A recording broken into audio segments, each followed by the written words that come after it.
nos entregamos a tus brazos una vez más y te rogamos, Espíritu Santo, que esta mañana nos hables. Habla bien fuerte y claro, Señor, que podamos oír tu voz clara y audiblemente. Habla nuestras mentes, habla el corazón, habla nuestro espíritu, Señor. He aquí tu iglesia, aquí tus hijos que están dispuestos a oírte una vez más. En el nombre de Cristo oramos. Amén y amén. Y entonces usted ya tiene su Biblia abierta allí en Jueces capítulo 6, una historia sumamente conocida. Es la historia de Gedeón. Dios llama a Gedeón, este es el título que generalmente tienen todas las traducciones de nuestra Biblia en castellano. Vamos a leer allí juntos a partir del versículo 1. El pasaje es bastante extenso, ¿sí? Vamos leyendo allí, vamos a leer pinceladas y vamos a leer la palabra en esta mañana basados en esta hermosa historia. Pero los hijos de los hechos de los israelitas, dice el texto, fueron malos a los ojos del Señor, y durante 7 años el Señor los entregó al poder de los madianitas. Los madianitas, oriundos de Madián, es uno de los hijos de Cetura, la segunda esposa de Abraham. Es decir, que eran así como los primitos, ¿sí? Pero viste de ese primito que querés que tu hijo no se junte. Viste que siempre hay un primito, ¿no? Che, vamos a lo del primito. No, a ese primito no. Bueno, estas cosas pasan en las mejores familias. Los primitos de Israel, los madianitas, no se estarían portando muy bien, no estaban siendo muy primitos, ¿sí?, con los de Israel, y los asolaban. Pero recuerden, la causa estaba precisamente en que los israelitas habían hecho lo malo a los ojos del Señor.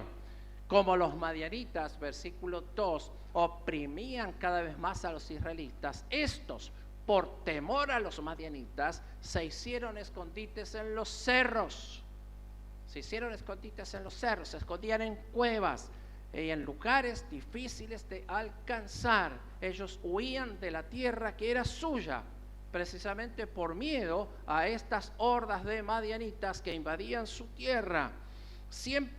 Miren lo que hacían los primitos. Siempre que los israelitas tenían algo sembrado, los madianitas, los amalecitas y la gente de Oriente los atacaban, acampaban en los territorios de Israel y destruían las cosechas hasta la región de Gaza, sin dejarles a los israelitas nada que comer, ni ovejas, ni bueyes, ni asnos. Con sus tiendas de campaña y su ganado invadían el país y lo destruían todo. Venían con sus camellos en grandes multitudes como una plaga de langosta. Por causa de los madianitas, los israelitas pasaban miserias. Y finalmente, ¿qué hicieron? Lo que hacemos cuando estamos en dificultades, le pedimos ayuda al Señor. Señor, ayuda a mi necesidad siempre. Que tu presencia no me falte. Señor, extiende tu mano sobre mi vida y sobre mi casa. Que tu presencia no me falte. Declaramos esta palabra buena sobre nuestras familias en esta mañana. El título de esta predicación es simple: 300. Emulando ahí una película. ¿La vio la película? ¿Vio 300? Bueno, no tiene nada que ver con la película, pero se me ocurrió que era un buen término. Sí, 300.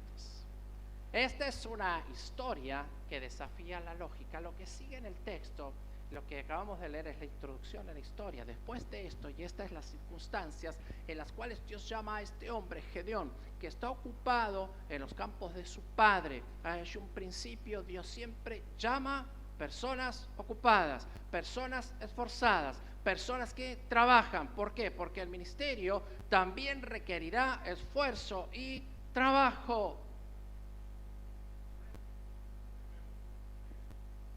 No llegamos a 300, pero vamos. Tampoco somos 300 acá, pero está muy bien.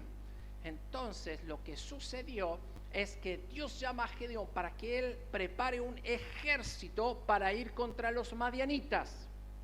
La historia no comienza muy bien con Gedeón porque él comienza a poner, como toda persona a quien Dios llama a algo, a presentar algunas cositas, manifiesta su descontento ante la situación, él manifiesta cierta frustración. Entonces cuando Dios lo llama, lo primero que se le ocurre a Gedeón es decirle a Dios, pero escúchame, ¿cómo es? Explícame un poquito cómo es esto, si acaso vos me llamaste, cómo es posible que vos permitieras que esto ocurriera, y le da algún relato allí acerca de lo que Dios había hecho en el pasado. Perdón, dice él, Señor, pero si realmente estás con nosotros, ¿por qué nos pasa todo esto? ¿No? Nos pasa. Dios a veces nos llama a nuevas tareas, a nuevos desafíos, a nuevas esferas, nos va desafiando a pasar de nivel, y nosotros más bien nos quedamos con alguna foto por allí y dice, ¿y dónde están todos los milagros de que nos hablaban nuestros abuelos, lo que nos hablaban nuestros antepasados, cuando dicen, porque yo escuché, me contaron que vos nos libraste de Egipto? Pero ahora yo más bien lo que veo es que vos nos abandonaste y que nos entregaste al poder de los madianitas. Bueno, había, como ven, cierto resentimiento y cierto descontento en Gedeón por esta situación. ¿Cómo es posible que nos pase esto? Bueno, la explicación está un poquito en la introducción que acabamos de ver hace unos instantes. Y entonces, ante esta situación se dan allí ciertas pruebas y manifestaciones de la presencia de Dios a Gedeón, y finalmente él accede a liberar a su pueblo y a formar este ejército, que comienza con 32,000 para luego transformarse en un ejército de solo 300 contra una fuerza de 135,000. Y entonces usted dirá, ¿cómo es esto? 300 contra 135,000. Sí, es posible si Dios está con nosotros. Y entonces esto es lo que experimentó Gedeón.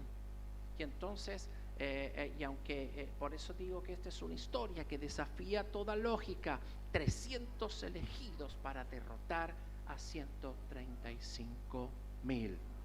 Y como decía la historia de nuestro héroe, porque finalmente esto será Gedeón para Israel, no comienza de una manera muy entusiasta, no parece una historia muy optimista que digamos, más bien comienza con planteos, con ciertas inseguridades y el descontento de Gedeón. Muchas veces nosotros somos llamados y desafiados, y lo primero que ponemos delante de Dios es nuestra frustración, nuestro desconcierto y también nuestros descontentos con Dios, y hacemos estos planteos. Pero en medio de esa frustración, ese descontento o de esa desilusión de Gedeón, se vislumbra que algo grande puede acontecer, que algo está por cambiar. ¿Cuántos creen que algo está por cambiar? En definitiva, en realidad, algo ya está cambiando en la esfera celestial, ¿sí? Porque la iglesia comienza a hacer avance, llevando la luz donde antes había oscuridad. Y aunque pasemos por desiertos en nuestras vidas, el desierto no es un lugar en el que alguien quisiera quedarse a vivir todo el tiempo. Aunque a veces pasemos por esos momentos de incertidumbre como el de Gedeón, realmente si vos sos aquello, realmente esos no son lugares para estar por tiempo indeterminado. Ahora bien, lo que se requiere de aquellos que son llamados a pasar del descontento y la disolución, tomen decisiones valientes. Llegará un momento en que Dios requerirá de nosotros valentía. Se necesita valentía. Valentía para ir contra toda lógica, como lo hicieron estos 300. ¿Es una locura acaso poder ganar una batalla o gestar un avivamiento espiritual en la ciudad con solo unos pocos? ¿Qué creen ustedes? Es una pregunta. ¿será posible gestar un avivamiento espiritual en la ciudad con solo unos pocos? Escúchese. Sí, amén, dígalo más fuerte. Sí, Señor, amén, es posible si vos estás con nosotros. David estaba rodeado por 30 valientes que lograron hazañas impensadas, pero solamente 3 pusieron en riesgo su vida para llevarle agua.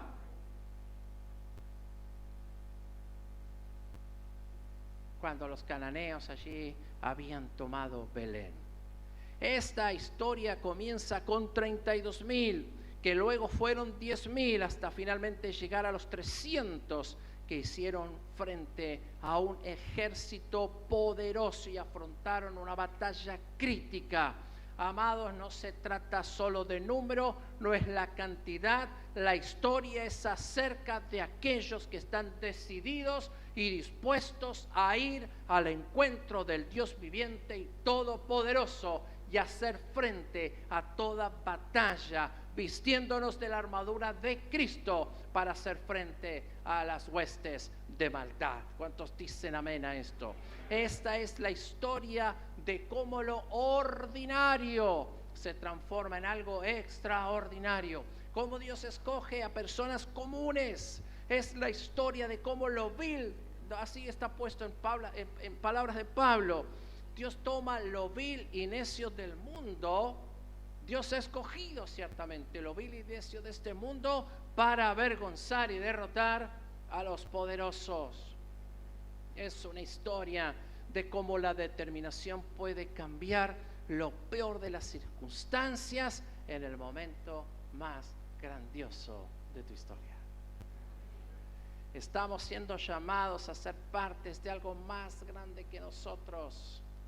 Llega la hora en que lo que nos ha sido robado finalmente nos será restituido. Declara esta palabra sobre su vida y sobre su casa. Aquello que el enemigo me ha robado, yo me he restituido en el nombre de Cristo. Alza tus manos al cielo y declara esta palabra sobre tu vida, sobre tu familia, Señor. Aquello que me ha sido robado, me he restituido en esta hora. Lo declaro en el nombre de Cristo.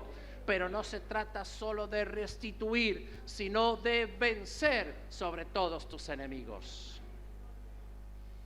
Gedeón y los de su región trabajaban, se esforzaban, se preparaban, plantaban, pero al momento de la cosecha veían cómo sus enemigos les robaban en su propia cara aquello por lo que tanto se habían esforzado y con tanta ansiedad esperaban recoger. La causa es que los hechos de los israelitas fueron malos a los ojos del Señor, como les mencionara hace unos instantes. Por muchos años el enemigo te robó tus sueños más hermosos, has sido empujado a vivir lejos de tu herencia, escondido en una cueva, sin esperanza y sin visión. Y entonces el resultado de eso es que mucha miseria vino sobre tu vida y sobre tu casa. Pero finalmente los israelitas pidieron la ayuda del Señor. Entonces, mis amados, en esta mañana el Espíritu Santo viene sobre tu vida una vez más para revelarte que el tiempo de la opresión se termina, que vencerás sobre todos tus enemigos, que ya nadie robará tu cosecha, que el Espíritu Santo imparte poder, valor y autoridad, transformando tu vida, pasando de conquistado a conquistador en el nombre de Cristo.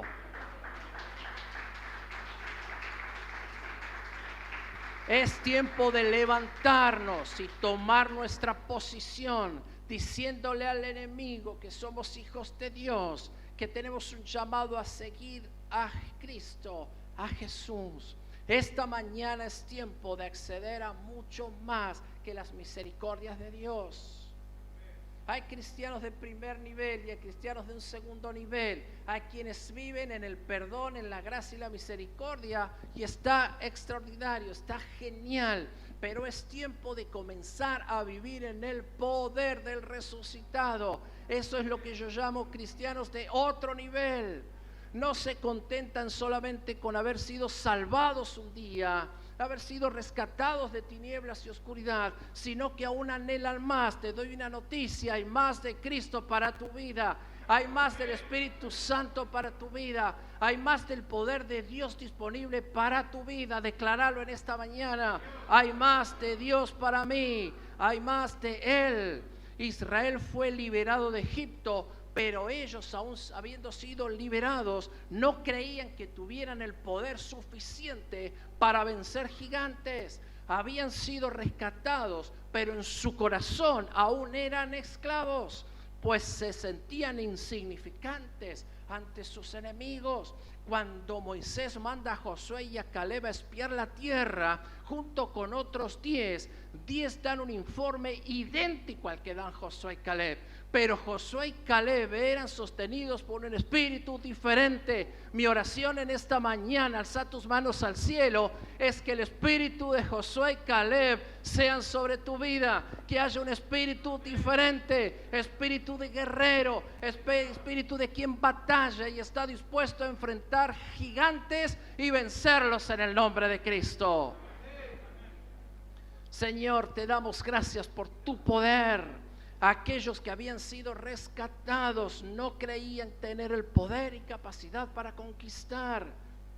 El Señor les dice: les dije a ustedes, en el mismo texto de Jueces capítulo 6, en el versículo 10, dice allí: les dije a ustedes que yo soy el Señor su Dios, y que no tuvieran miedo de los dioses de los amorreos, en cuya tierra viven ustedes ahora. Pero ustedes no me hicieron caso. El problema de la escasez espiritual y el problema que tenemos al vivir en derrota es no creerle a Dios. Muchas veces no creemos ni siquiera en nosotros mismos, pero Dios sigue creyendo en nosotros y Él quiere usarte. Él quiere que seas protagonista de un avivamiento sin precedentes en la historia de Banfield y de Lomas de Zamora. ¿Cuántos lo creen?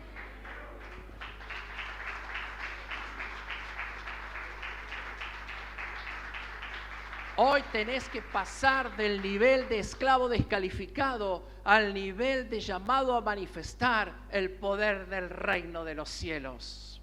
Usá las fuerzas que tenés, le dice Dios a Gedeón, allí en el versículo 14. Usá las fuerzas que tienes para ir a salvar a Israel del poder de los madianitas. Yo soy el que te envía. No es en nuestras fuerzas, sino en el poder de Cristo. Pero Gedeón, como muchos de nosotros, le dice una vez más: perdón, Señor, pero ¿cómo voy a salvar a Israel? Mi clan es el más pobre de todas las tribus de Manasés y yo el más pequeño. Esto es lo que nos pasa a muchos cristianos: nos sentimos empobrecidos e insignificantes, y entonces eso es algo que el enemigo usa para callar tu voz, para que vos calles, para que vos te encierres y no puedas ejercer tu rol profético en la ciudad. Amados, la timidez no mata gigantes. Es necesario salir de nuestros escondites, es necesario salir de nuestras cuevas y tomar la tierra que los madianitas nos robaron en el nombre de Cristo. El espíritu que levantó a Cristo no solo mora en nosotros, fluye a través de nosotros. Este es un cristiano de segundo nivel, aquel que entiende que el mismo poder que levantó a Cristo de entre los muertos es el poder que obra en ellos. ¿Cuántos creen eso? Decile al que tenés al lado, barbijo de por medio: ¿sabías qué? ¿Viste? Es el típico ¿sabías qué? De las revistas de ingenio y demás. ¿Sabías qué? Decile que te dice: ¿sabías qué? Que el mismo poder que levantó a Cristo de los muertos obra en mí. Decíselo: obra en mí y obra en vos. Y entonces, cuando tenemos esa convicción, nada nos puede detener. Créale a Dios, créale a Dios, cree en su palabra, créale a Él, porque esto determinará nuestro nivel de influencia en la expansión del reino. Debemos creerle a Él. El Espíritu Santo desea esta mañana, anhela que podamos comprender sobre el hecho fundamental de que las riquezas de nuestra herencia en Cristo y su incomparable poder obran en nosotros. Así escribía el apóstol Pablo a la iglesia en Éfeso. Entiendan, comprendan la grandeza de las riquezas de su herencia y el incomparable poder del cielo que obra en ustedes. En medio del descontento y la frustración, algo está por cambiar. Algo está cambiando ya. La historia de los 300 demuestra una vez más que lo ordinario se transforma en algo extraordinario por el poder de Dios. La historia de los 300 demuestra que la determinación, decirle al que tenés al lado tuyo, es necesario, deletréaselo así enfáticamente, es necesaria determinación. Y en esta mañana me determino en el nombre de Cristo, porque las cosas, aun aquellas peores circunstancias, se transforman hoy en grandes victorias en mi vida, en el nombre de Jesús. Ponete de pie allí donde estás, Gaby. En el nombre de Cristo, declara esta palabra de poder, esta palabra profética sobre tu vida y sobre la ciudad. Señor, muchos, cerra tus ojos, alza tus manos. Señor, muchos hay descontentos, muchos frustrados, muchos viviendo en oscuridad, muchos viviendo en tinieblas, muchos en servidumbre, en esclavitud, muchos en muerte, en adicciones, muchos en ocultismo, muchos en brujería y en hechicería. Mas, Señor, este es el tiempo en que vos usás mi vida. Señor, este es el tiempo en que pueden y comienzan a cambiar la peor de las circunstancias, transformándose así en grandes victorias para el reino de los cielos. Declara esta palabra una vez más sobre tu vida y sobre la ciudad. Señor, en esta hora bendecimos tu nombre, engrandecemos tu nombre, Cristo, te exaltamos. No hay nadie más grande que tú. Tú eres fiel, tú eres poderoso, tu poder está obrando en mí en esta mañana. Tu presencia fluye poderosa sobre mi vida, Señor, y yo seré ese instrumento. Yo seré de esos 300 que demostrarán y desafiarán una vez más toda lógica. Señor, no será según mis capacidades, no será según mis deseos, mis anhelos, ni siquiera según mi poder, sino en el poder de Cristo que obra en mí. Señor, no estamos solos. Esta es una batalla que es tu batalla y vos ya has vencido en la cruz del Calvario sobre todos nuestros enemigos. Señor Jesús, he aquí lo ordinario en esta mañana se transforma en algo extraordinario para la gloria de tu nombre. Señor, he aquí los fieles que se determinan a seguirte y anunciar que Cristo es la luz del mundo, y aquellos que le siguen ya no andarán en tinieblas, ya no se perderán jamás. Señor, usa tu iglesia para iluminar, Señor, sobre esta ciudad. Lo que es iluminado es transformado. Señor, úsame, que pueda ser sal, que pueda ser luz, que pueda ser levadura. Señor Jesús, que el altar, este altar que hemos elevado en esta mañana, este altar de adoración, comience a fluir en la ciudad. Señor, que tu presencia que fluye desde aquí comience a pasar como un río poderoso, trayendo libertad, trayendo sanidad, trayendo restauración sobre esta ciudad en el nombre de Cristo. Eleva esta oración al Señor y decile: Señor, allí donde pasa tu presencia, allí donde fluye el río de Dios, allí hay sanidad. Señor, que yo pueda ser parte de ese río, de esa corriente de tu Espíritu, que tu presencia fluya en mí y en mí tu autoridad y tu poder para sanar, para liberar, para echar fuera demonios, para restaurar. Señor, que cualquier persona con la que yo me encuentre esta semana pueda ver en mí que tú eres luz en mí, Señor, y puedan ellos convertirse también en hijos de luz. Padre, que iluminemos y transformemos todo aquello que está a nuestro alcance, todo aquello que nos rodea, Señor, pueda, Señor, ser tocado por tu presencia. En el nombre de Cristo. Amén. Amén. Declaramos esta palabra, ejercemos la autoridad de Cristo.